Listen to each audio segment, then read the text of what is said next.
Information from each side of the body goes to the opposite side of the brain, and many functions are performed half on one side, half on the other. But certain tasks are committed much more to one hemisphere, especially in human beings. The right hemisphere is specialized for spatial judgments, while the left can describe its perceptions in words. Normally, these two specialized halves work together as one. I know the left hemisphere and right hemisphere now are working independent of each other, but you don't notice it. Now, you just kind of adapt to it. It doesn't, you don't have any feeling, it doesn't feel any different than it did before. The corpus callosum, a huge bundle of fibers, connects the two halves of the brain. When it's damaged, in Joe's case through surgery to relieve epilepsy, then it almost seems that there are two separate people sharing a single head.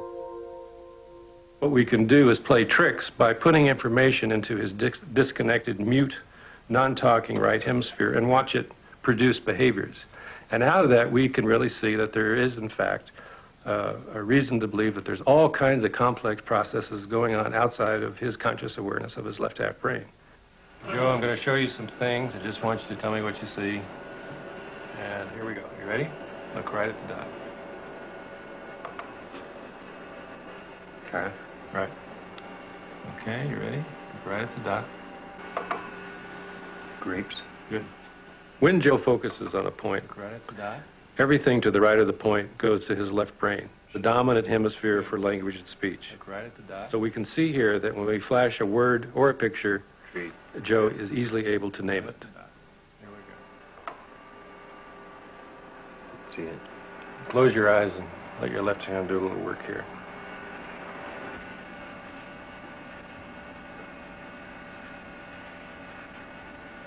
Okay, what do you got there? Pan. Okay, very good.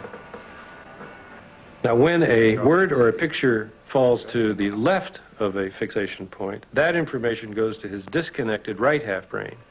And as we can see here, Joe is unable to name it.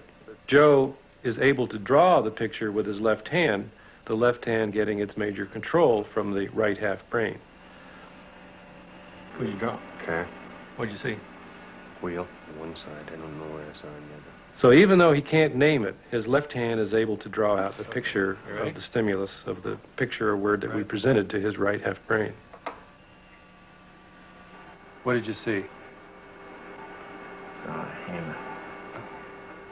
So just close your eyes and draw with your left hand. Just let it go.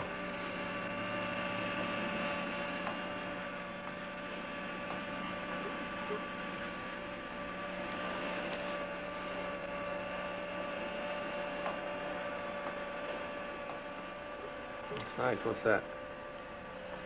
Saw. Yeah. What'd you see? Hammer. What'd you draw that for? I don't know. What Joe and patients like him, and there are many of them, teaches us is that the mind is made up of a constellation of independent, semi-independent agents, and that these agents, these processes can carry on a vast number of activities outside of our conscious awareness. Even though that goes on, there's some final stage or some final system, which I happen to think is in the left hemisphere, that pulls all of this information together into a theory. It has to generate a theory to explain all of these independent elements. And so, and that theory becomes our particular theory of ourself and of the world. From impulses leaving the eyes to a theory of ourself and the world, we're beginning to learn how the cerebral cortex gives us our understanding.